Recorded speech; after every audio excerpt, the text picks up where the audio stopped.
Welcome to Sleeping with Sarah. I'm Sarah Albritton, and I'm here with my guest, Madison Sinclair. Hey, what's up? How'd you sleep last night? I slept pretty good because I hadn't slept in like several days because I've been traveling so much. So I just kind of like knocked out. Sleep at all for several days? Yeah, because I had to fly to Calgary. So my flight left at it was like 6 a.m. So I had to get there at 4. So I was like I had to stay up for that. And then I had to head back, and it was like the same thing. Like the flight left at 6, so I was like, "Oh my gosh, that's so much!" Yeah. So at that point, did you start to see stuff? A little bit, yeah. I was because I feel like I'm never like a napper, but I've been like napping since as soon as I came back. But yeah, I was glad to finally. I watched In the Shadows, and I just kind of had like a what do you call it? What do bears do when they hibernate? Yeah, I hibernated. You hibernated. I just ate cereal and stayed in my bed for way too long. Sometimes you just need to catch up that way, right? Yeah. How'd you sleep last night? Fairly well, but I've medicine that helps me do that. So nice. Well, because normally I don't. Normally I don't sleep well, being narcoleptic. But there's medicine that they trick your brain into thinking that you're going through a regular sleep cycle. That's so weird. I would think that you would sleep better than anyone. I can go right to sleep, but if I go right to sleep, I usually go straight to REM, and I dream states, and so then that's not restful. So then I dream a lot, and that's really cool, but then you wake up, and it doesn't matter if you slept for 8 hours or 14 hours, you wake up feeling the same. Interesting. And is this why your podcast is in a bed? Yes. Okay. Mm-hmm. I wanted to do something. I initially started this podcast because I wanted to do something productive in the bed because I feel like I slept a lot in the bed. Now, not that I never did anything productive in the bed because, obviously. But obviously, I had sex in my bed. But I wanted to do something that was like fun, a bit more productive because I felt like I spent so much time in my life sleeping. Nice. And just kind of like, reverse that energy, I guess. I'm trying to think what the depression would a gun range or like anxiety would be a grocery store. I don't know. I'm trying to think what mine would be. I'm anxious, so I don't know what an anxiety podcast would be. I don't know. I honestly, it was kind of inspired by Mark Maron because he, had taken his garage space where he tried to kill himself, and he turned that space into his podcast space. Oh. And so it was a little bit inspired by that, although I didn't try to kill myself in my bed. I've had lots of dreams where people were trying to kill me at some point in my bed, but never. But I feel like a lot of creative people have sleeping issues. Like you said, that if you're up late and you have an early flight, you can't sleep at all. Yeah, because I've slept through so many flights and I'm like terrified. And also like people are paying me to go and perform. Like I don't want to miss the flight and miss the show. That's like my biggest fear. So I always just like have to stay up past it. I ended up just doing all my laundry. It was actually very productive.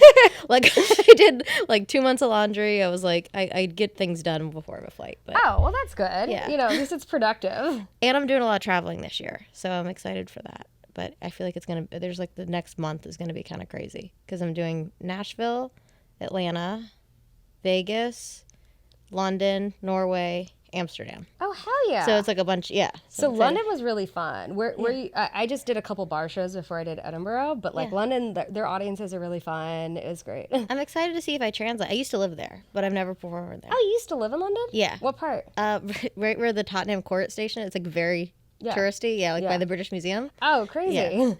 Right in the middle of everything. Yeah. That's awesome. That was like my school had like a little like dorms and stuff, so I did the study abroad there and just lived there for like 6-9 months. That's great. Yeah. I did a study abroad, but it was like a summer one in Oxford. Yeah. For BADA, British American Drama Academy. Oh, cool. And so we did it was just a couple, it wasn't like a 6-month thing. It was just like 2 or 3 months or something.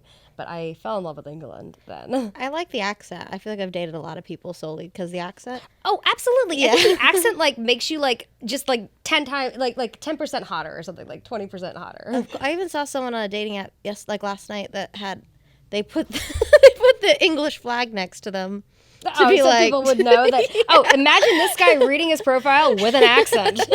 And it works because you're like, oh, wait. It sounds so much better than American accents. Yeah. It is interesting. It does make someone hotter. Yeah. But some accents I think might not work that way. I don't know. I'm trying to think of an accent that I absolutely hate.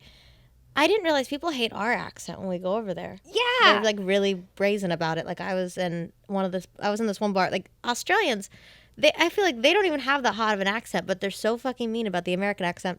This one guy, he was came up to hit on me, and then he told his friend, he he goes, "Oh, she's hot until she talks, right?" Like to my face. That's shitty. That's really shitty. Oh my God. They said it sounds like, I guess it sounds bumpkin. Like it sounds like a redneck accent. Well, you could just say, just do an Australian accent. All I gotta do is chew. That's like the trick. It's just like, it sounds like you're just chewing gum the whole time. It really does. It's like, I went to Bali like a month ago, and it was like all Australians. And it's weird because like there's like things that are culturally not the same. Like I think that they don't have the same history that we have, so they're not as sensitive about like culture appropriation and things like that.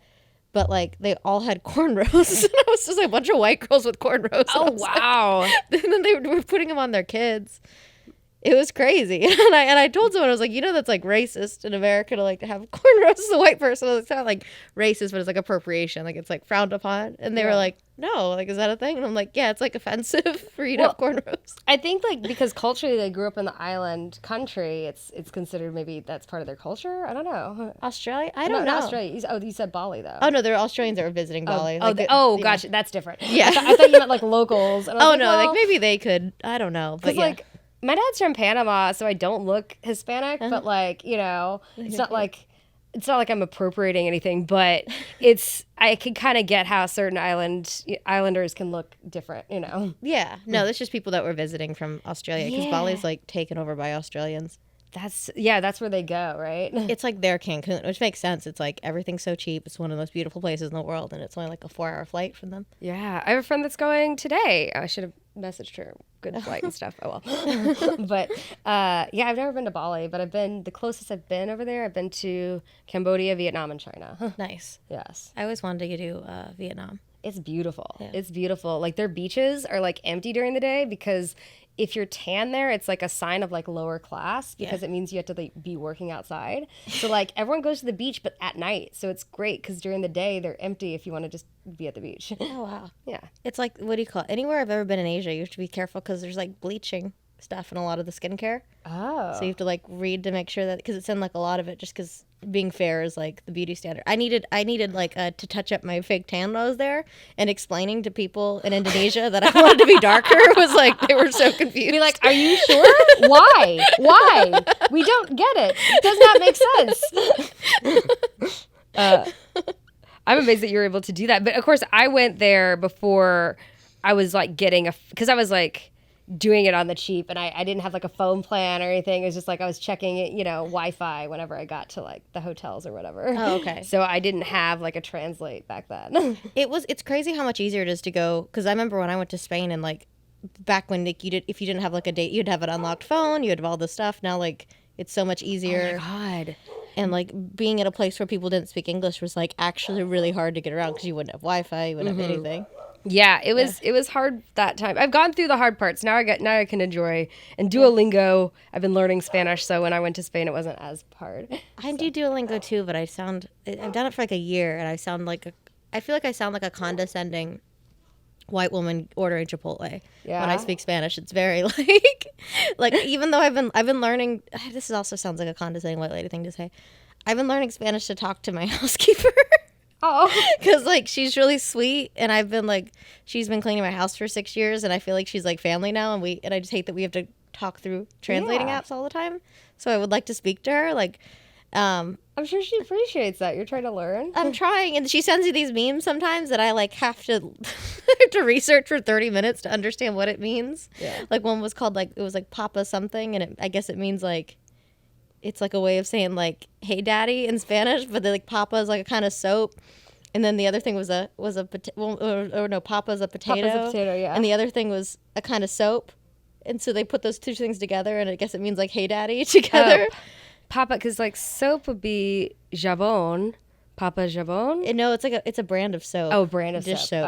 I'll show it to you, but she'll send me these memes sometimes, and I have to like spend like a long time to understand what they mean. Well, when I was in Spain, I was wondering how many like restaurants and stuff, like the name was like a pun or a reference to something that I didn't get culturally, because I went to Valencia and Seville. Oh, nice. Yeah, so went there to did La Tomatina in Buñol, which is this festival where they just throw tomatoes at each other. Oh, cool. They've been doing it since the 40s, and was like much bigger than I think I thought in my head. It was like 18,000 people that did it, but it was something I've wanted to do since I was a kid, and so that's why I went to Spain. What do they just throw tomatoes? Is there music? Is there yeah. comedy? Oh yeah. There's like a whole party. Like it's nice. Like we did it with a group. So like we were bussed down from Valencia with this company, and then like they do this package. They have this own little section. So they have like DJs playing at like 9, 10 in the morning, getting people like pumped because it starts at noon, and then they go out into the streets, and then you like have tomatoes, and then you come back and they have fresh paella they're making, and it's great. Nice. I did a comedy show where they throw tomatoes at you, and then I looked back. So I said I would only it's such a weird sitcom plot of like what happened. Like it was a show where like people throw tomatoes at you while you do stand up, but like the first 2 rows they were all professional baseball players. Oh, what? What were they purposely like wanting to get you hurt? They were really fucking throwing the tomatoes. And when I got there was this woman that was like fully naked and like putting like goggles, Prego or like one of the tomato sauces like on her tits. And I was like, what did I agree to do? This is so crazy. And then I said I would do it, but I was gonna bring my sword because I have like this big sword that was from the Ren Fair. And I was like, people said I wouldn't be able to get the tomatoes, but I had got a few of them in the air, and I even watched back the video. There's one I like caught it with, I don't even know how I caught it with my vagina, but you watch it goes up, it like disappears, and then it hits the ground. I was like, I don't even know how I did that. But I was watching it, I was like, this is really dangerous actually, because I'm holding a knife, and there's a few times I almost slip because because it gets slippery. Yeah, it gets crazy, and it's like you don't realize how unsanitary it is till you're in that moment, because I guess when you think about throwing tomatoes, I didn't think it was going to be as disgusting as it was. Oh, yeah. From my experience, I can tell you it's pretty gross. Yeah, like, I mean, we had people. I mean, the idea was I bought like a white kind of dress with like shorts underneath or whatever, so that I knew I would get like messy and see how messy it was after. Yeah. But like, it's insane. And like the company gave us goggles because you don't think about it. There's acid in the tomatoes. Oh yeah. And so, but like people were like smashing tomatoes on people's heads. It's like truckloads come through the city, and then they throw tomatoes down, and everyone just kind of has a big food fight in the middle of this. They have tarps that they put down the street. It's like crazy. Do you not get mad? What? Do you not get mad? I didn't. Well, I knew what I was signed up for. I would get like annoyed if a guy like did it especially aggressively. Even if I knew what I was signing up for, I'd be like, oh yeah. Sometimes I was like, what the fuck, dude? You're just like being lazy. You could actually throw tomatoes, but like you're just using your height to just smush it on people's heads. Yeah, I would be like pissed. I was kind of like, yeah, I wasn't happy about it, but at the same time, I was like, I had a couple drinks. We're in Spain. We're chill. You know, it'd be the opposite. I'd have a couple drinks and I'd get more mad about it. I think it's like a real fight. Yeah, I would be like, it's like when a guy pushes you at a concert. I'd be like, really? I don't know. Would you recruit people to target him and be like, hey, this guy did this shit to me. Let's all get him next time. Yeah, I think I would. Yeah, I would form a whole coup. A tomato coup. Yeah, I don't think I have the patience to do something like that. Yeah. It sounds cool. The first time I went to Spain, it's so embarrassing. But like, me and my friend went, and we got there and we got food, and we were thinking, we're going to Spain. We're going to get tacos and burritos and nachos. And we got there, we realized we were thinking of Mexico. But we thought, like, Spain's like European Mexico. Yeah, because by the way, there are like no taco places. Like, there are no good taco places in Europe. And also, there's no convenience. Like, if you want a convenience store, they just don't, like, they either don't exist or they close at 8 p.m., which is not very convenient. No. You know? Like, we had such a time trying to just find snacks for, like, the next day's flight or, like, something, and there was, like, nothing open. It was so difficult. I remember we went to go eat, and we, like, this is all seafood, but this guy came up, and he, like, it was really cool. They like showed you what they caught for the day. They're like, this is what we fisherman comes out and brings stuff back. And he goes, yeah, he's like, we have the best calamari. He's like, what we do is we look for the moms and we take their babies. Oh my God. Wow. Just slaughtering baby squids. Just bragging about it. But it was delicious. They are. The baby squids tender. Are the best tasting ones. They were though, but it's fucked up. I love it. You're just like, yep, I'm just going to eat this. This is the best. No, there really the paella is really good in Spain. There's so many good things, but the wine, I loved how cheap the wine was. That was great. Europe in general, it's like you can just drink and eat carbs and like you don't gain any weight. I don't know how. Because you're walking 10 miles a day. Yeah, they also don't have like all the chemicals that we have in our food, I think, too. It's like maybe cleaner. Yeah, like they don't have sugar in their bread. Yeah. Like well, they also don't have sweet and sour sauce, which I think is bullshit, but oh, yeah. But what is weird is like and I wish I had done this in every country I went, but we were in Amsterdam, and it was just because we needed like water. I just wanted water. I couldn't get a bottle of water anywhere, so we went to McDonald's, and we noticed they had a whole vegan menu. Like they had vegan chicken nuggets, vegan like burgers, vegan everything. Like, they had a whole like 8 things my friend who's vegan, who was traveling with, could have. Yeah. And I was like, we should have found this like earlier. They have really good, like, I don't know. I feel like the chicken fries at Burger King in Europe are way better, which is awful. But I kept going to Burger King when I was in London. I was trying to eat like more local when I could. But yeah, like of course I tried fish and chips. I went to this the Borough Market, which is like it's like the farmers market in LA, but like 1,000 years old instead of like 90 years old. Yeah, you know. But that had like one of the best fish and chips places. It's just called Fish with an exclamation point, but it was like really good. Nice. Yeah, I'm excited. I have to see what I'm gonna do when I'm over there. I'm probably gonna do shows at Top Secret.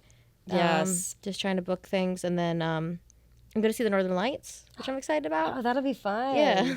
I've never seen those yet, but I would like to. I'm excited. Yeah. It's like, I know it's like not promised, but there's 3 days, and it's like when it's the brightest, so hopefully. I don't know. It would suck if I went up there and didn't see anything, but I mean, either way, there's also... And also, there's lots of other things to see if the sky is, like, cloudy or whatever. Yeah, there's, like, killer whales and stuff like that, so You want to see a killer whale specifically? Yeah, there's, like, a bunch of orcas out there. It's the Arctic, so they... It used to be really easy to see polar bears, but there's, like, none anymore. So now it's, like, a 4-day... Oh, God, that's so sad. ...thing to see polar bears. It's, like, you have to be on a boat and, like, stalk them for a bit to actually, like, find them, but there's tons of the orcas out there, apparently. I read recently that polar bears are actually like black bears, but their fur is like translucent and it reflects like whatever they're around or whatever. Oh, I didn't know so that. I guess like because they're near icebergs and like the bright sun, that's what their coat looks like. Oh. Random fact. I don't know if that's true or not, but I think all the random facts I get now are too much on social media or like specific word of mouth, and I don't follow up and check them, so I have no idea. Well, people keep send me sad facts all the time to put on the back of the booty shorts. Oh, so it's like I'm just like constantly getting I've worked on 2 game shows, Funny You Should Ask, and what is it? Who Wants to Be a Millionaire? So I was like, I feel like I have all this like horrible random knowledge, and you're like, I have a lot of random knowledge. It's all depressing and sad.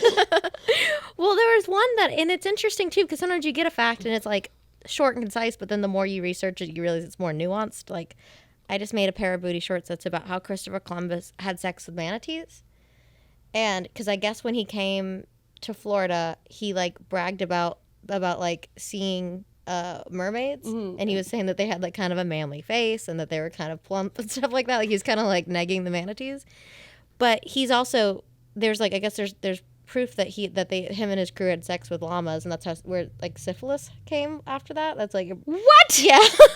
But it's not like fully proven that he had sex with these manatees, but he was talking about these manatees in a very lustful way and thinking that they were mermaids, and it's like the first instance of seeing a manatee that we have on record. I've heard about that too, the manatee thing. Yeah. And that's really interesting because I just heard the story.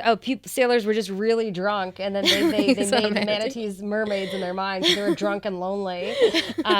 They won't move away from you either. They're very like, if you go in, like we would snorkel, you can just go up and pet them and stuff, and they're very sweet. Yeah, so they're like, yeah, it's totally plausible that Christopher Columbus could fuck a manatee. Fun fact I learned about Scotland is that their animal is the unicorn. Oh. The reason is because an animal was described to them as having 4 legs with hooves and a horn in the front of his and it was able to kill a lion. And the English animal is a lion, so that's why they picked unicorn, not knowing what a rhinoceros was, because nobody communicated that. But I just love that they decided to be like, all right, that's it. We're just gonna go with it. Now that we know what a rhinoceros is, our animal is still gonna be a fucking unicorn. Also, a lot of them, I didn't know that they had that much animosity towards England like that. At the time, because they had the separate, now they've been united for a while now, but back in the day. And now it's really weird because when you go to other countries in Europe, I was like, oh yeah, I've been in Europe for a while. I was in, Scotland. Scotland's not part of Europe anymore because of the Brexit. Like, people are pretty serious about it. It's kind of crazy. You know that, what do you call it? They believe in fairies, which I think is kind of cool. They're like not even like, I guess some people believe in angels, so it's kind of the It's just as like far-fetched, but it's they believe in these like fairies, and if you go to the fairy pool, there's this photo, and I always wanted to go because it had these like, it's like turquoise water with these like bright purple trees, and I always had it on my list. And there's like twice that I've like made like actual like plans to go there, and then I found after like 7 years of like planning to go here and like putting this on my list, I found out it's photoshopped, and it's not real. It's not real at all? It went viral, and everyone saw the photo, and then people still go there expecting the trees to be purple, and it's just a big lie. Oh, that's so sad. Someone on Tumblr just like edited it, and it just like got reposted everywhere. Oh, that's sad. That's too Like, you travel pages post it all the time. But do you think that when some of like the world monuments now like aren't around anymore, and you're trying to show photos of your kids, you're like, hey, you know, this is the Wall of China, or this was the pyramids, and do you think they're just gonna not believe you? Like, that's just Photoshop, Mom. That's AI, you know? Well, it is weird how like now it's like with AI now, the amount of like, I've seen people share like, it's like, this is Glass Beach in California, and it's like clearly fake, and to see like these AI travel photos, I think it's gonna be weird to like, no one's gonna know it's real or not. I know, that's a little weird. It's terrifying. There's someone took a photo of my grandma. She was like, shared this photo. It was like, oh my God. She's like, I thought this was me, and she posted a picture. It was called like short hair ideas or whatever, and it looked just like her. And then I realized what the page was doing was it was taking the followers' photos, putting it through AI, and creating people that look like them. Oh. And then taking their photos to make it different enough to where they had ownership of it. Oh, weird. And then sharing them as like short hair ideas. That's weird. It's just creepy. And it looks like a real person. Like, it's like if you saw this picture, you wouldn't think it's like a fake photo or anything. That's just interesting. Is going to Europe, they have much better protections for like individual rights and like property things. Like, but social media would not work well there. Like, to do an Instagram story, you'd actually be logged in on Instagram the whole time for the story to upload. Oh, really? Yeah. Like, I know that seems like a little thing, but like when service is spotty, it's like a big, it takes a while. It's frustrating. Yeah. But it is weird because they don't care about social media as much, like in London and, England. Like, they still use Facebook for a lot of things, which is weird. Oh, weird. Yeah, I think I've had people ask me for my Facebook, but that was back in like 2016. Yeah. Interesting. Yeah, it's weird. It's weird from place to place. I hate the WhatsApp thing too. Yes, that. It's just it's easier to just message people through that, I guess. But where haven't you been that you want to go? Next place I want to go, I think I want to go to Africa, even though I don't think I have the heart or the stomach to see any of the animals eat each other. Like, I would like to do a safari, but everyone has this horrible story about something they've seen, and I don't think I could handle it. But there's so many beautiful places over there, and I do love animals, so I would like to go there. Oh, you think that if you go on a safari, you're going to see an animal eat another animal? Everyone I know who's gone has seen something like that. I have not heard this. What? Like, granted, I only know like a handful of people that have gone on safaris, but they haven't told me this. I wonder if they haven't told me because they don't want to like ruin the experience, or is it like, I don't know. Everyone I know who's gone is like either seen it like either actively eat an animal, or like just like they pull up on it and it's feasting on something, because it's like you're in nature, so it's like really common for that to be happening. But I just think it would really bum me out. Like, first day in Bali, I saw a dog get hit, and it was like, it really bothered me. Oh, that's sad. They don't really care about dogs over there though, because they believe that if you're a bad person, you come back as a dog. Oh, really? Yeah. So they're like kind of mean to them. They used to eat them, but they stopped. Okay. Yeah, that'd be weird. Be like, oh, I'm eating this dog. It could be my dead dad. I don't know. Like, that's well, I guess if your dad's an asshole, it would make you want to eat it more. Yes, I don't know. Yes. No, my dad is alive. There's nothing to do with him. That just came out of my mind. Well, no, my dad's alive too, unfortunately. Were you meeting people when you went to Bali, or was it comedy, or just for fun? I just always wanted to go, and it's like the strike, so there's not a lot of work. So I was like, it seems like a good time to go. I had a bunch of miles, so I just used my miles. I went out there. It was great. I was there for like 3 weeks. I got to see like the manta rays and stuff. Oh, that's so fun. And it's so cheap. Once you're out there, it's like so cheap for everything, which is really nice. Your money goes so far, and you can stay somewhere. Like, I think I splurged on like one place for my birthday, and it was like, I think $200 a night, and that's like, that's like a 3-star hotel here. Yeah. And it was like I got a three level like suite, and I had like my own like vanity area. I had a tub, and I had a steam room. I had like this. It was insane. I had a bar in my bedroom. It was crazy. That sounds like fun. It was super nice. Like, it was like, I don't know. I feel like I understand why people live there, but I also don't understand how they're able to. Like, it seems crazy that, like, you can just, like, work remotely there. Yeah. And, like, everyone's cool with it. Like, you get, like, an American pay rate, but you get to use their economy and how cheap things are. And but, like, I think next year, I think in they voted in Bali to make premarital sex, like, illegal, like, punishable. So it's, like, it hasn't come into effect yet, but it's, like, I feel like that's going to fuck up their tourism or something, because I think it's like that in Indonesia now. Like, if you go too far, if you go out of Bali and like the less touristy places, they won't. If you're unmarried, like, you're not allowed to have the same hotel room in a lot of it. Oh. And they're also, like, being gay is like not. They're not that cool with that. Fucked up. Yeah.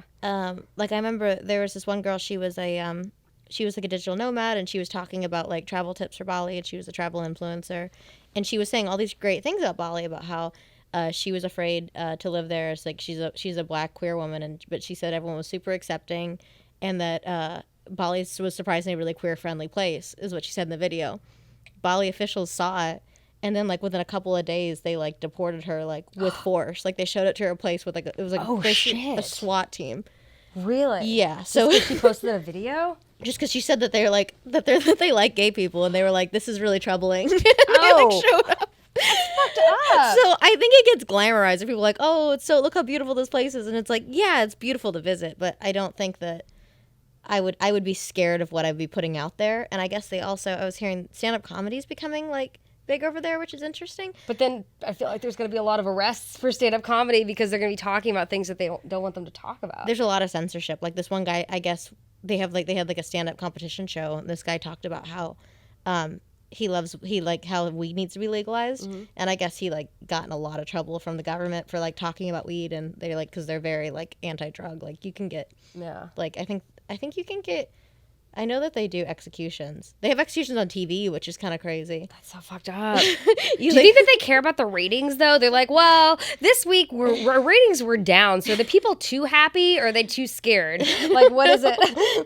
It's kind of crazy, though. I was like turning on because like they don't have TVs in most places, in most rooms, and the one I turned it on, these people had like bags on their heads, and they were going upstairs, and I was like, they do like firing squad executions. Fucked up. Like, I mean. If you think, like, medieval times, they used to do that, like, the town square, you know, which, I mean, I guess scared people away from committing crimes. They also do public cremations, which was crazy. So, like, they didn't really tell us. Like, I was staying at this, like, all-women's wellness thing, and they were like, hey, you need to come. They're doing a celebration today in like, the main square. I was like, okay. And they didn't really tell us what it was. They just said, oh, like, one of our monarchs died, and they're just celebrating his life. And I'm like, oh, that sounds cool. And we get there. And they have his body, like, people holding his body, and they put it into this, like, structure, and everyone's so happy. And then they take him down from the structure. They catch the structure on fire, put him into a different casket, and then they burn his body. And it's so crazy because you can, like, smell the body being burned. It's, like, very public. That's, like, one of their monarchs. Like, it's like if we just, like, set Biden on fire in Times Square. Oh. Well, I mean, after he died. Yeah. Yes. It was wild. And it doesn't cremate the body at all. Because, like, you have to keep, I think I read it's, like, something like 400 degrees for 3 hours or something. It has to be, like, a really high heat for a long time. So if you do fire, it doesn't get hot enough and it doesn't stay lit long enough. So you just kind of, you burn the fat and the skin, but it kind of chars the bones and a lot of it's left over. So it's not really a full cremation that's happening. And that's how they do it. It's more like a cremation for the people, you know, like the right amount of time. And then the people take the bones and stuff after. I don't know what they do with them, but what? Yeah, that is a very strange custom. It's weird. And then, but they don't think that you pass on until you're cremated. So sometimes, like, people can't afford the cremation ceremony, and they were telling me that they will just temporarily bury the body, and then they dig up their loved one like a year later. And then properly cremate them. When they can afford it. And they still, like, they put, like, holy water on the body and stuff like that. So they're, like, touching this heavily decomposed Also, your dead lover or friend or close family member. Like, that's... It's kind of crazy. And they don't seem sad at all. Because I think that they, like, truly... because they truly believe in reincarnation. So they just see it's, like, just a body. Mm-hmm. And I guess I was like, yeah, but like a lot of people here are Christian and they believe that someone goes on, but like they still have grief. So I was like, maybe they just like have stronger faith than we do, because like they were not sad at all. Well, I have friends and people in my life that definitely are like, this is just a body. It doesn't matter when you leave it, and I get that, but I still, I don't need to see a lot of dead bodies in my life. It's not a thing I want to see. Got like Halloween, sure. Like I'll go to a haunted house or something, but like real ones. I don't need to see like a lot of real dead bodies in my life. It's not a thing on my bucket list. Not a thing I need. And there's this island that like I saw it because I've always wanted to see the catacombs in like France and stuff. And I saw they had something similar, and I was like, that'd be cool to see. And I thought it was like old, but it's not. It's like they do it now. Like if you're unmarried, you don't have kids, and you don't have any, they call it milk bone teeth or whatever. Like if you have all your adult teeth and you're unmarried and don't have kids, you get like left by this tree to decompose, and then what? Like you're already dead though. Yeah. Okay. But you don't get a proper burial. They just like kind of leave you in this area, and then all the skulls are like put into like a fence eventually once they fully decompose. And I was seeing these photos of these tourists. It's on TripAdvisor. They're like holding these people's skulls and taking photos with them with their kids. So far, yeah. It was so messed up. I was like, part of me was like, oh, I think that'd be cool to go. And then I saw it, and I was like, oh, there's like actual like recently decomposing bodies. It's not like 1800s, 1700s. So when I was in Prague, outside of Prague, there is a church made out of human bones called Kutna Hora. And so for that was I don't know if it was a plague or a war or something, but there was a lot of dead bodies and they didn't know what to do with them. And they ended up basically building a church out of the bones. That's cool. And that is like a pretty cool thing. And I'm like looking back, I wish I had a good camera back then because like it is so bad. The pictures are not what they should be. But I do want to go back and visit that. But yeah, if it was recent, like, it's so fucked up. And that they still do it. I was like, thank God I'm not Indonesian because I'm, like, unmarried. I know. I'm unmarried without kids. It's like basically saying if you're not married or not trying for kids or not having kids, you're useless to society. Pretty much. Fuck. Damn. Yeah. I don't think you're really selling Indonesia on its tourism. I just thought there's so much that was interesting in that. It's like, because you see it in such a capsule of, like, the pretty beaches and stuff like that, but there's also so much of the culture that's being like stripped away from it that people are taking out of context that I think it's like interesting to learn like what's actually Indonesia's about. I don't know. Yeah. I liked Lombok a lot too. Lombok was gorgeous and everyone was super nice. But is that in Indonesia as well? Yeah, it's right. It's weird. Like Bali is Hindu, almost everywhere else is Muslim, but and so I believe the Muslims don't eat pork.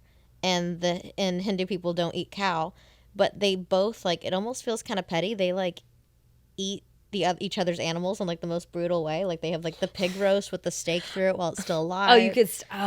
Weird. It's very weird. Like you think that they would just be like, hey, let's just eat chicken or something. Let's not. Yeah. But there's like a lot of pig in Bali, and then you go to Lombok and there's like nothing but cows. That's so all random. They eat is just like beef, which I thought was interesting. That is. And they just live right next to each other, and they just like, it's so crazy to me. It's like you think that they would have like some kind of like turkey or something middle ground. Someone's like, oh, like here, let's have this kind of stand, But there seem they peacefully deal with everything. I feel like there's way more acceptance for other people's religion than we have here. Like I feel like now, like we feel like in America we push Christianity on people more than they do over there, which is. I don't know. Yeah. But it is different. I mean, I feel like, being in LA, I feel like there's a good hodgepodge of mixtures, but yeah. But yeah, like, and also I feel like in LA, like more people decorate for Halloween than they do for Christmas anyways. Yeah.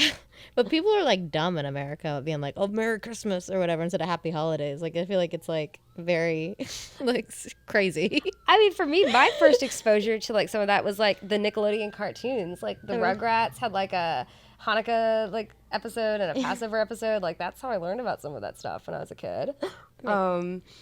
But I also had a few Jewish friends as well. But yeah, like I think it's good to be exposed to the other stuff. And I feel like a lot of, depending on what school you go to or what state you're growing up in, you either are or aren't exposed to that. Yeah, I guess in Florida we only had we had a couple. I think it was like almost all Christian, a couple of Jewish kids, and they had to make potato pancakes. Like because we had like a thing where each person, and that was like the closest. And we celebrated Hanukkah, and then we had a Christmas, and we had like We did both, which was kind of cute. You did both. Yeah. For Florida, I think that's like pretty good. Yeah, I feel like and I remember being jealous because like you guys get all these, you get like 8 days of gifts, which is we only get. Yeah. Yeah. It's interesting from place to place, and it's I like going to other countries because you can be like, okay, like in Seville they had like all these structures that like maybe it started as like a sultan, like the Muslim like influence, this building, but then it got taken over by a Christian like leader, and then they built on top of it instead of destroying it, which was kind of cool because he wanted to keep like the structure because he thought it was so beautiful. Oh, interesting. Which is like, because I think a lot of places I've been were just like, no, we're just going to tear down that thing completely. But in certain parts, they did like build on top of it, which I thought was pretty. Did you see the church in Barcelona? I didn't go to I only went to the smaller cities. So nice. I went to Valencia and Seville. So I've never been to Barcelona or Madrid, but I was like, I'll go there eventually. Well, the guy who designed it seems like Gaudi. It's so crazy. He like, there's a few things that are kind of sacrilegious about it. Like he like has him, he like put himself in the, what do you call it? The crucifixion? Like, why did I forget the word for that? I don't know why I did that. The cross? On the cross? Yeah. He like carved himself into the crucifixion. So it's like the Romans that killed Jesus and then him. So it's like kind of weird that he, out of all scenes to put himself into, he like made himself a part of the I don't know, of the death of Jesus. And after he did everything, he's also like buried in the church. Oh. So he's just like, you can go and see him. Well, it was weird because like I went into this church because I heard it was this beautiful cathedral, Yeah. you know, and Christopher Columbus was buried there, you know. Really? And it's just like In Seville? Yeah, but the thing is that they had to like take his body. They like I forget what the explanation was, but basically it took him 100 years to get to Seville because they put his body like somewhere else, and then there was a war, so then they hid his body, and then they eventually brought it over. It was a whole back and forth thing. Is he like preserved? Can you see him, or is he like in a thing? No, it's in a thing. That's so crazy. But yeah, like it's wild what we used to do with like. I feel like this conversation's been a lot about death. I don't know how it got so dark.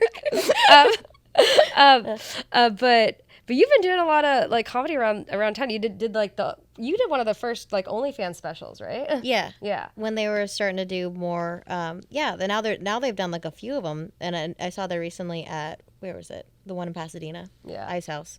Yeah. Yeah. They're great. They're really nice to work with. Yeah. So doing the first one, were you hesitant at all because what OnlyFans was like, you know, more known for? I thought, well, by then I'd already worked on the roast of Whitney Cummings and the roast of Bert Kreischer, and then I saw that they were like going towards, because like this is the thing. So OnlyFans is becoming more. They want to become more mainstream while still keeping a platform for sex work, and I think that's a good idea because it is, because eventually I think that's what it was started for, was to be a place for people to interact with their fans. But it is really hard to promote anything on OnlyFans because if you say the name, you get shadow banned. And I think you're not allowed to like do advertising throughout it. Like a lot of the social media platforms are like not allowed to share with it, which is interesting. Because it's considered sex work? Is that yeah. why? And they hate sex workers. Yeah. That's so ridiculous because like if you look through like so many people's Instagrams, like it's really curious how some people get like something banned and some people won't, and I think it's definitely bias. Yeah, and like they even said like you have to say like link like this, yes I have one, or the site below, like you have to say these weird code words for people to click on it, and you can't link it, you have to link through a link tree. So it's like, it's so silly. So I think they're like trying to like diversify what they have. And the Comedy Central specials, I mean Comedy Central, the roast specials came out really good. Like the ones with Bert Kreischer and Whitney Cummings were like the same level as when I did the Comedy Central ones, I felt like. That's great. So that's why I was like, oh, I know that this is like what they're going towards. It is weird because you have to have a page when you do a special with them, and there's definitely people that are like, show me your feet. Yeah, like, are you selling nudes or whatever? And I had to be like, no, I'm not selling nudes. And then it was like kind of figuring out so I just did like behind the scenes content and like me like behind, like backstage, and then me just doing like little daily vlogs and stuff. And I would post my audition like videos and stuff. Wow, that's interesting because like audition videos, sometimes I'm just like, what is this shit I'm reading? Well, I don't like really act, so whenever I do an audition, it's usually like they're asking me to like do something funny and like improvise it. So it's like, this is writing that's just going nowhere if I don't get picked for it. So I'm like, oh, here's this thing that I did, or proof of concepts that I submit. I'm like, here's a proof of concept I submitted that didn't go anywhere, but if you want to see it, because I like it, but it's also kind of bad taste to share publicly too. So it was like good for the middle ground. Oh, that's nice. Yeah, because if it's something like a little bit more risky, you don't want certain people to see it, or it's not good for your. Well, it's not even like risky. It's just like I just think it's in bad taste to be like, hey, I didn't get picked for this thing, but this is what I submitted. Oh, fair, yeah. And I don't know if they want me to share the thing that I submitted for it and stuff like that. So at least it's like one of those.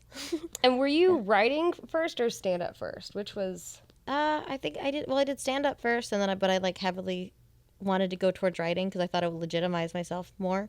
Because I just wanted to, because then it did. I think once like people, if like they saw me and I was like very young and I had these big fake eyelashes and I look how I look, so I was like I wanted more credits as soon as possible, and I just started. And I thought writing would be like would separate me from other comics who they lean in more into the whole bimbo-y thing. So I was just trying to like do it that way, and I think it worked. I mean, yeah. Well, I feel like it's interesting because the other places, like in Chicago, people don't lean into that way at all. Like it was very much Chicago. If you want to be taken more seriously as a comic, you wear jeans and a t-shirt on stage. Yeah. You don't like dress up, So it's very different coming to LA and seeing so many people being like a bikini for their and it's. I mean, I know a lot of it is like an actress who's like manager is like, you should try to do comedy, and and they're starting it. They do it for 3 months or a year or something. There's a lot of bookers that would like to give there was like a trend where there's a couple of bookers that they're always like giving girls who are on Maxim a shot at comedy, and I always see that, or they're like old playmates and it's like their jokes are always, I know what you're thinking. Why is someone like me doing comedy? And it's like, no one's thinking that. Yeah. Come up with the first punchline, like first 10 seconds, But I get it's hard though, because like I think a lot of times because there are so many people that do that, like walking on stage and being like gorgeous, I think it's probably hard to like have people take you seriously for a while, I just wanted to be, I don't know. I just wanted to just like kind of be more of a writer first and just try to like, I always like I also had a lot of anxiety, and I would get like, I wouldn't be very confident on stage. So I just wanted to get my writing to like the strongest point possible. So I'm like, even if I don't have the strongest performance, it will do okay. So I think that was kind of like my way around it. And was Taj what was the first writing job? First writing job that I had was Steve Harvey. Oh, wow. Yeah. Yeah. I always joke. Everyone, like whenever I was in interviews, I was like, you know how he goes like, I was like, I wrote that. That was me. She did a thing with her eyes, for those of you listening on the podcast. It's that face he does all the time. He's like, I dressed up as him for Halloween. What? Because he's like, everyone had to dress up for Halloween for some reason, and we were going to do a Halloween contest. And I was like, I don't know what to dress up as. I was like, what if I'm sexy Steve Harvey? So I wear like the mustache, and I had like a bald cap, and I had like a big suit on, like an oversized suit, and the bunch of buttons, and I did like I did a tie, but I think maybe I didn't do like, and I think I made it sexy by fishnets or some. I'm trying to remember if I had a dress on or whatever, but it was. I showed up and I had to do the briefing with him, and he looked over and he goes, "Are you me?" And I was like, "Yeah," and he's like, "The color's wrong," and I was like, "Obviously the color's wrong." What do you think I'm gonna do? Come on. Like, this isn't Bali. He's like, "You look like Dr. Phil." I'm like, "Yeah, that's white you." Did you just realize that? Oh God, yeah, I guess so. And it looked terrifying. Like I look at photos of it from like me from like up close, it was scary, but like from far away, it's just like me. I look like a cancer patient. I'm like fully bald, and I'm like skinny, and I have a mustache, and the bald cap also made my skull look bigger than the rest of my body because all my hair is hiding under it. It was That's spooky. Crazy. Yeah. Halloween's coming up. I'm excited about that. I don't know what I'm gonna be. We're all being Barbies, right? I think everyone's gonna be a Barbie or Barbie Oppenheimer, or like some variation of that. Like a skull undead Barbie. There's gonna be like so many different, and you're just gonna hear "Hi Barbie" at every party. Hi Barbie, which I liked the movie a lot. Like don't get me wrong, the movie was fantastic. I think it was done well. I love that a film directed by a woman made over $1 billion. Like that's a huge deal. But I think they're taking the wrong thing out of it. They're like, oh, we're going to make more movies based on toys. And like, oh, yeah, they're going to make the Uno movie. Like, how? Like I'm just like the Ouija I get. Like that's like a horror kind of thing to it, but like Uno, like I don't know, like yeah. What do you think Monopoly is gonna be? It's just gonna be people getting kicked out of their homes because they're like gentrifying the neighborhood. Oh, I've heard it was created. Another weird fact: it was created as like a cautionary tale against capitalism. Oh yeah, I've heard that too. There is a I've read that. There's a YouTube channel that does a bunch of people that do alternates on board games. Yeah, and there is one that is like socialist Monopoly, a version they try to play. How does that work? Everyone just gets property. Yeah, like everything's even and fair, and everybody wins, I guess. How do you still go to jail? Oh, that's a good question. You go to jail, but like you can work it out, or someone can donate money to get you out. I don't know. There's like no bail bonds. But interesting. Yeah. No, I wonder what other games would make weird TV show. Hungry Hippos. That would be cute. I actually would watch that. Candyland would be sick. Yeah. Although, like, I feel like it'd be a lot more like it'd be like all the characters from Wreck-It Ralph, but like real fucked up shit's happening. Life is just every movie. I feel like that wouldn't be that interesting. I loved Life. I don't know why. I also like Sims. I like the games that like are replicating real life. Sims. Did you do the thing where you put your sim into the pool and then take away the ladder? Yeah. No, like that's the thing is if we are some people think we're in a simulation. If we are in a simulation, it explains why things are so fucked up. People are getting bored. At a certain point with the Sims, you get bored and you're like, what can I do to fuck with my Sim's life? I'm going to build 4 walls around the person and not have a door or a window. They're going to be stuck there and we're going to see how long that they can stink for before they die.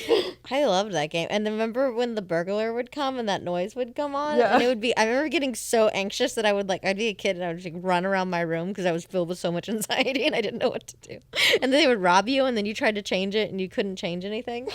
I don't remember that part, but like I remember I remember the burglar going off, but I don't remember what I did after. He would come in and then you try to like get an alarm system, and it was too late because if you didn't have an alarm system, you're fucked. And he would go and he'd steal all your shit. I think I always had an alarm system. I think I was just cautious. I was like, I have a house, I'm gonna protect it. I didn't think. But yeah, no, all those games. Like I was also a Nintendo gal. I played like Mario Kart and Smash Brothers, and like that's like my go-to like relaxing stuff.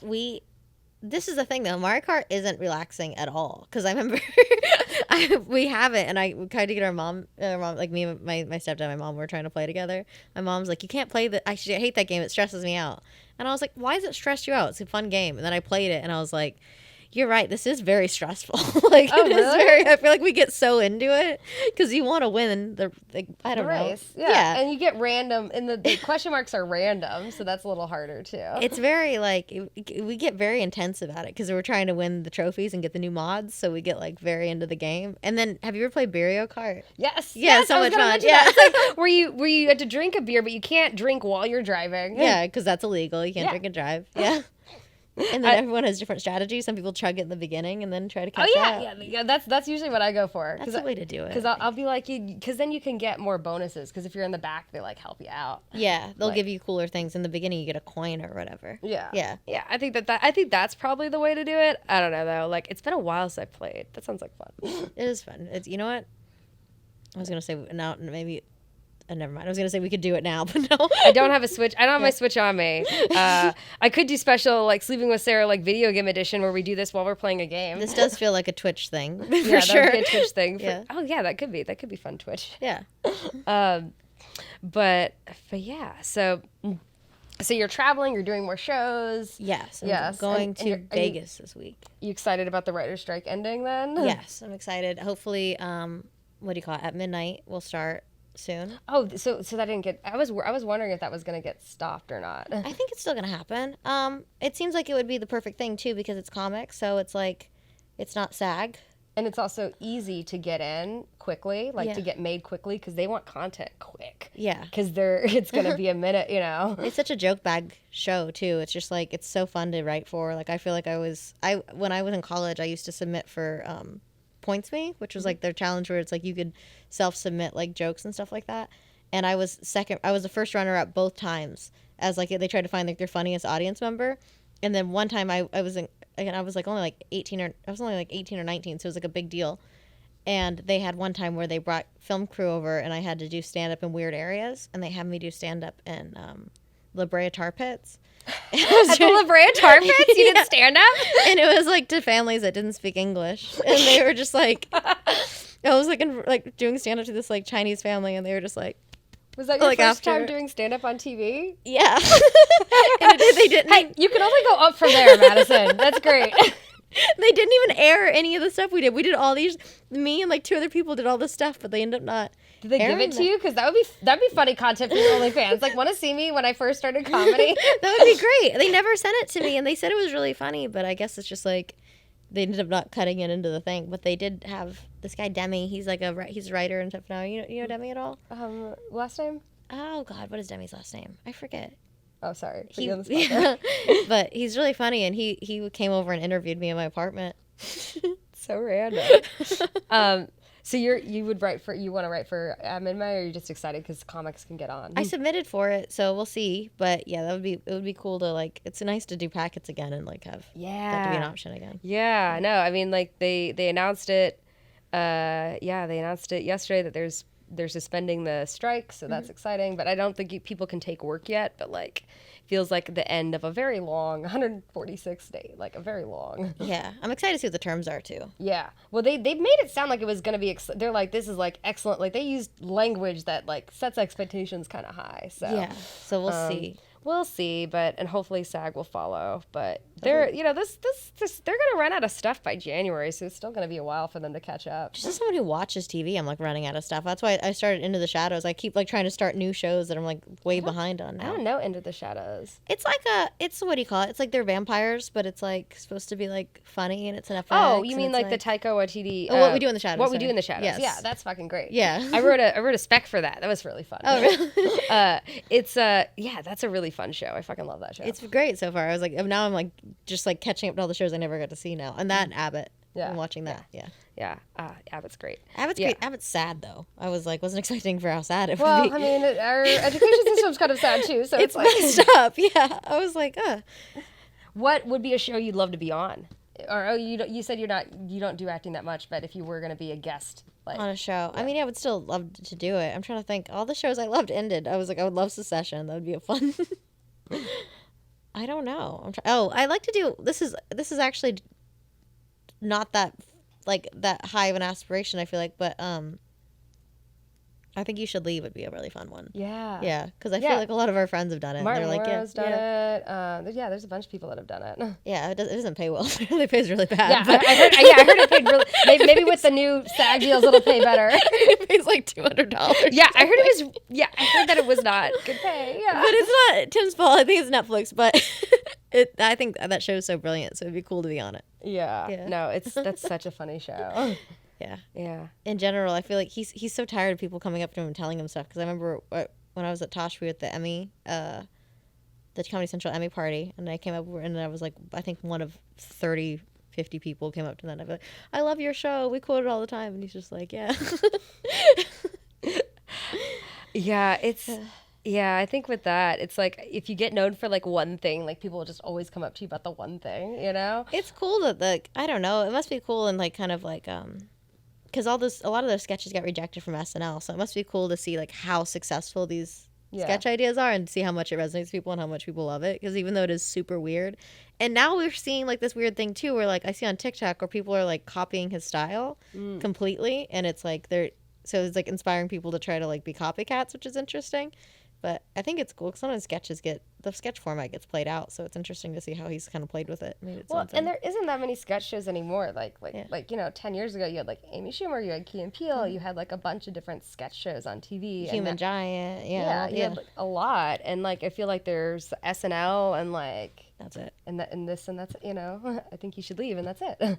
Yeah, which is interesting because like SNL's very like standard. And it's really for like middle America, and like it's like doesn't get as weird. And then I think You Should, even though like people from I Think You Should Leave work at SNL, And then you see, I think you're sleeving it's like so weird and off. So it's like, it's interesting that there's no middle ground. It's like you're either really fucking weird or we're doing like vanilla normal stuff.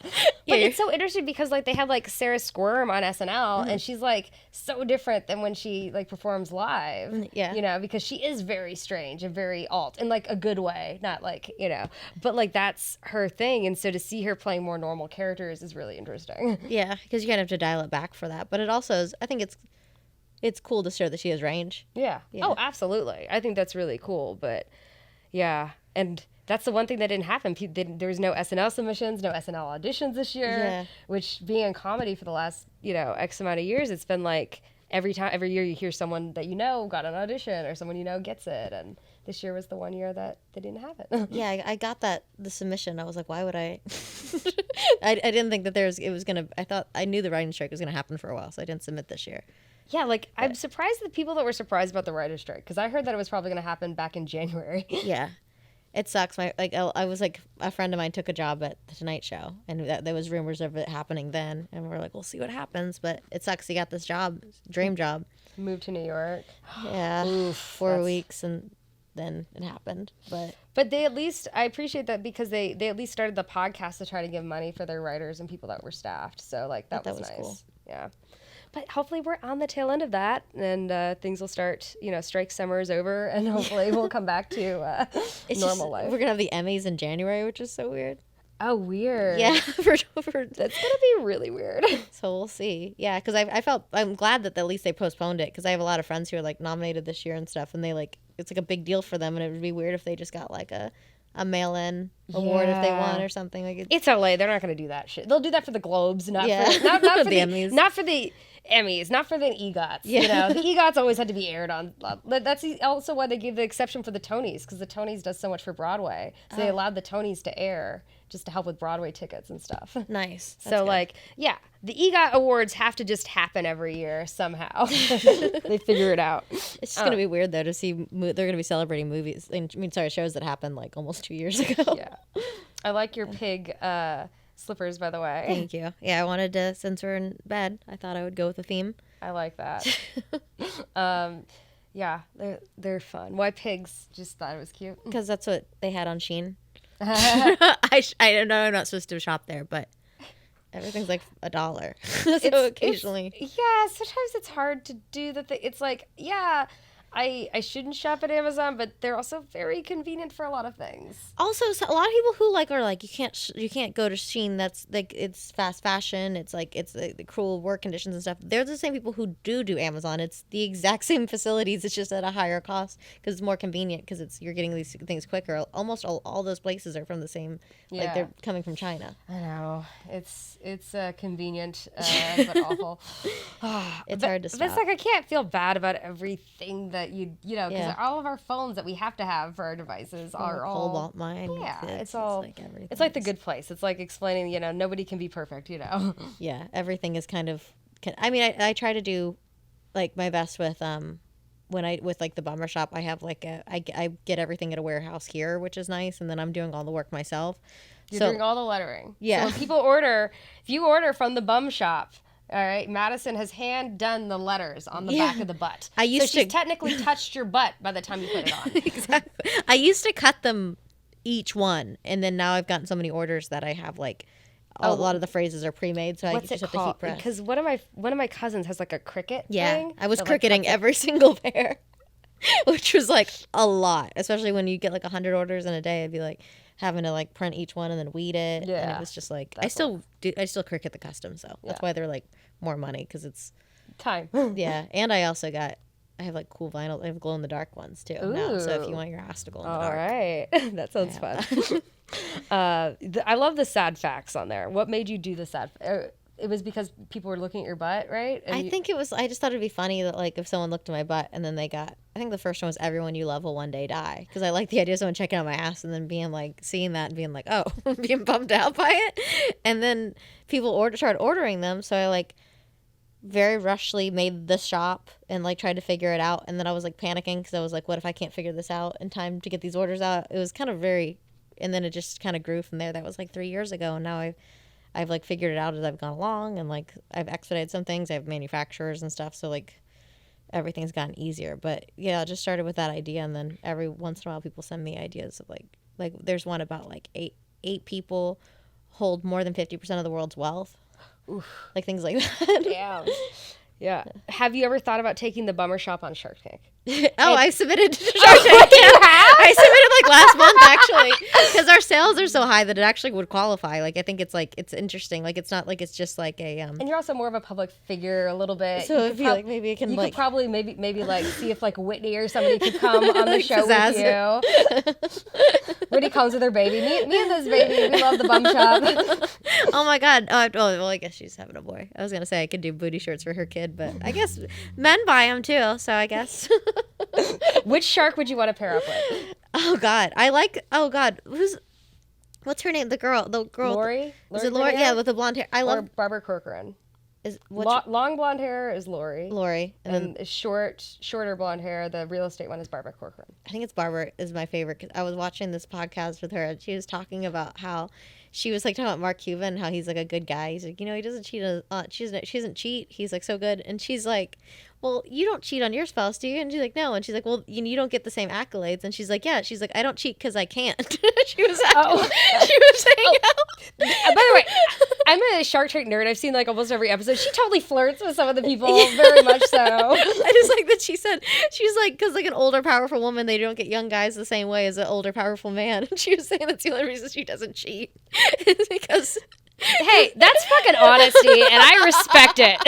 All right, Barbara. I'm sure there are some people that you could get with. I'm sure, Barbara. I'll get with you if you fund barbershop. I'll do. Oh, that was one thing I did want to ask about because it's been interesting seeing you do stand-up the last couple of years because some major changes happened with your stand-up. What you were talking about because of going back and forth from women to men. Oh, it's like I don't know. I feel like it was like. I came out and then I was like first I was like maybe I was pansexual and then now the longer I'm like out here I just like think that maybe it's like only women and then I found one guy that I liked but he was he was very effeminate. He was very like he talked with his hands and he had like wore jewelry and painted his nails and wore the same jean size as me. And then I realized I probably like almost all like it's like almost exclusively women. I don't think I would marry a man. But every once in a while I'll see a guy and I'm like, maybe. No, I just remember when things changed about, like, when you started doing, like, the Tom Brady joke and, like, that stuff, and I was like, I think you've done a really good job of, like, explaining it throughout. Figuring it out. Yeah, because it's confusing for me, and sometimes it's, like, because I have jokes about being with women and men, and I'm just, like, the audience must be confused. Well, I'm pansexual, so when I talk about it in my show, I'm just like, I'm pansexual or bisexual if you're born before 1980. Because people before that, they don't get it. They don't. It is weird, because it's, like, I am pansexual, I guess, if you to put it, even though it's strongly leaning to women, but like, if you don't say bisexual, then now it sounds like you're excluding trans and non-binary people, but you're not. It's pansexual just sounds lame, honestly. The flag isn't as good. They should have come up with a better name. What's a better name, I'll fuck anybodyism. Also, but and then the people that we have as the figures for bisexual people tend to be like Dakota Johnson or Aubrey Plaza, and it's these people that are like feminine presenting and lean towards men more, so I feel like I almost don't resonate with it as much because they're like tend to be married to men. Well, and that's the thing, like I'm with a male partner, but also I had horrible luck with women in LA. I had horrible luck. The women I did go on dates with, there was a couple of people that like very recently, like it was maybe their first date with a woman, or it was like the couple women were just like a little too shallow. Yeah. Like I used to not have an iPhone. I used to have an Android, and she made so many comments about me having a green like thing that it was like, clearly this actually bothers you, the fact that I have a green text message instead of blue. And also I think I've had bad gaydar in general, because I'd be talking to a woman, I'd be like into her, and then I look down at her nails and they're sharp and pointy. I was like, oh, this is not gonna work. It's so interesting too though. I've seen some girls on stage talk about being bi and they still have those nails, so maybe they're just single. I mean, I've had them before, but because I'm single, I'm like, well, I want to have these nails for a bit. I can take, if things go that way, if it's good enough, if I want you enough, I'm taking these off, and we're just going for it. It's kind of like a gay chastity belt. I don't know. Oh, that's interesting. Yeah, it's like, I'm not going to sleep with you on the first date. You have to work for it. I don't know. I haven't had good luck either, but it's like, But then sometimes like maybe I just be with a guy. It'll be easier. It's like there's a social structure surrounding this, and then I'm just not attracted to men. I don't know. Very rarely am I. And then also it's just like it just feels. But then women are just. It sucks. I just want to be married. I'm married so bad. Just not have to think about it. I know. I hate it, and it is harder. Like I feel like the last girl I seriously dated was like a nightmare. We like were so politically different with things, and it was just like we butted heads a lot. She came from like a really rich family, so I just felt like we like kind of butted heads a lot. And then she always told me that she liked like her type was like blonde hair and blue eyes. Well, that feels like a regular like a neg. It's so like weird, right? It's to be like, and then she's like, "Would you ever go blonde?" And I was like, "Would you ever go Asian?" I don't know. Why are you telling me this? That's very strange. We all have our types. Yeah. I don't know. It just was like it's, and then I started dating again, and it was like nothing really. I feel like I gave up because I went on like a few dates with people, and it was maybe somewhat promising, but. Last person I was like kind of talking to was so long ago, dude. It's weird to even say it because it was like 6 months ago. But she sent me a text and she was like, I felt like things were going well. I don't know like what happened. And she's like, I just wanted to see because I felt like we had good chemistry and I just wanted to check back in to see like what happened. And I told her, I was like, I don't know how to tell you. Like I've actually been thinking if I should be honest with you about this. But I stopped talking to you because you beatbox. What? She was like a white beatboxer. And I like couldn't do it. It was too much cringe. And is it like dating a magician? Like is it like yeah. It's like she's like I can't. She said it was so shallow that I said that. I'm like I don't think it's stupid or shallow. I think it's like if something brings you joy and you really like it, even if you're not doing it professionally, and I think it's dumb and embarrassing, I think I'd be a bad partner because I'm not supportive of this thing that makes you happy. I think that's fair. It's like if you date somebody that thinks like stand-up is or doesn't take it seriously. Yeah. That's why it's been working with my partner because when I'm like, I'm going to go out and hang out at the store, he's like, have fun at work. He sees it at work as work because, you know, even the hangouts, even the going to shows and stuff, that's work. And I would never say that to, I'm going to go beatboxing. Like, have fun at work. Yeah. That's crazy. Like, it's insane. It's fucking so dumb. Beatboxing is so embarrassing. Yeah. And like she had all these videos of her beatboxing in like a Starbucks cup and stuff, and I was just like, this is a lot. I can't do this. She's very nice and stuff, but and then I think I posted stand-up about it, and she commented on it. Oh yeah, how do the people feel? Because when I was single, I used to always like give people a heads up, be like, hey, if you're gonna even just go out with me, you might end up on stage, and that's just what you deal. Well, she blocked me beforehand, so I didn't think she was gonna see it. But she's got a Finsta, and then she's checking you. Come on. And then she commented it. I was like, oh well, she blocked me already. Yeah. But she blocked me for being honest with her, which I think is crazy. I think that's just people who can't take the honesty, I guess. But then also don't reach out for closure. You know what I mean? Yeah. Maybe they just need therapy. I don't know. I probably need to date if I want to get married, but it's so much work. You could just create a reality TV show. Who wants to marry Madison Sinclair? And then you filter it through that, and then also make money on top of it. Honestly, at this point, I'm like, I would do like a Queer Love is Blind or something. Yeah, like why don't they I wish they had more like, you know. Something. I don't know. Just or like a 90 Day Fiance. I'll do whatever. I just want to go half on rent. I know. I feel like that's why people stay together a lot. It's like, rent in LA is too expensive. I just want a house. I want to split a down payment. Oh gosh, yes. Well, we're starting to wind down the podcast. Okay. And I always ask people, because it's the sleep theme, what are your dreams for the future? My dreams for the future are that I will, well, I guess, okay, hopefully I get married in the next 5 years. Hopefully I would like to have my own show eventually, and I would like to tour more. I mean, we've been starting to tour a lot this year. I'd like that to keep going and just like keep growing my audience base online. That's it. That sounds great. Those are great goals. Yeah. Awesome. Well, thank you so much for tuning in the podcast. We always end by saying good night. So good night, everybody. Good night. Good night. Go to sleep. Thanks for listening to Sleeping with Sarah, where I slept with Madison Sinclair. Be sure to follow Madison on Instagram at Madison Sinclair and on TikTok at Madison Comedy. You can check out her podcast, Madison PI, wherever you listen to podcasts. She has a comedy special on OnlyFans, and be sure to check out upcoming shows at madisonsinclair.org.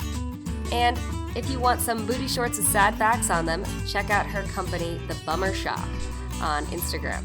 If you like the podcast, please rate, review, and subscribe. Follow at Sleeping with Sarah on TikTok and YouTube, and at Sleeping with Sarah Pod on Instagram. Thanks to Josh Bryant for the music. Big shout out to Wolf Ramirez and the team at Jam in the Van. Please follow at Jam in the Van and check out their other podcasts. I'll be releasing a new podcast each week, so tune in to find out who I have in bed with me next. If you want to find out more about me, go to sleepysarah.com or follow me on Instagram or Twitter at Sarah Albritton and TikTok at Sarah Albritton Comedy. Until next time, good night. Sleeping with Sarah.